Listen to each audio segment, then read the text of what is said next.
વડોદરાના મકરપુરાની green park સોસાયટીમાં તસ્કરોનો આતંક, એક સાથે 5 મકાનોના તાળા તૂટતા રહીશોમાં ફફડાટ। વડોદરા શહેરના મકરપુરા વિસ્તારમાં આવેલી ગ્રીન પાર્ક સોસાયટીમાં મોડી રાત્રે તસ્કરોની એક સક્રિય ટોળકી ત્રાટકતા સમગ્ર પંથકમાં ચકચાર મચી જવા પામી છે।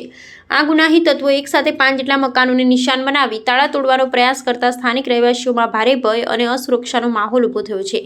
શાંત અને સુરક્ષિત ગણાતા વિસ્તારમાં થયેલી આ ઘટનાએ સ્થાનિક નાગરિકોની ઊંઘ હરામ કરી દીધી છે। આ સમગ્ર ગુનાહિત ગતિવિધિ સોસાયટી પરિસરમાં ગોઠવાયેલા સીસીટીવી કેમેરામાં સ્પષ્ટપણે કેદ થઈ ગઈ છે, જેમાં 5 જેટલા શખ્સો શંકાસ્પદ હાલતમાં રેકી અને ચોરીનો પ્રયાસ કરતા નજરે પડે છે। પ્રાથમિક તપાસ અને ફૂટેજના ઝીણવટભર્યા નિરીક્ષણ પરથી એ હકીકત સામે આવી છે કે આ તસ્કર ટોળકી નજીકમાં આવેલી એસઆરપી ગ્રુપ 9ની સુરક્ષિત મનાતી દિવાલ કૂદી સોસાયટીમાં પ્રવેશી હતી। સરકારી સુરક્ષા દળની હદમાંથી પસાર થઈ ગુનેગારોનું આવવું એ સુરક્ષા વ્યવસ્થા પર પણ ગંભીર સવાલો ઊભા કરે છે। ઘટનાની જાણ થતાં જ મકરપુરા પોલીસ મથકનો કાફલો તાત્કાલિક ઘટના સ્થળે દોડી ગયો હતો। પોલીસે સીસીટીવી ફૂટેજ કબજે કરી તેમજ અન્ય ટેકનિકલ પુરાવાઓ એકત્રિત કરી તસ્કરોનું પગેરું મેળવવાની દિશામાં તપાસનો ધમધમાટ શરૂ કર્યો છે।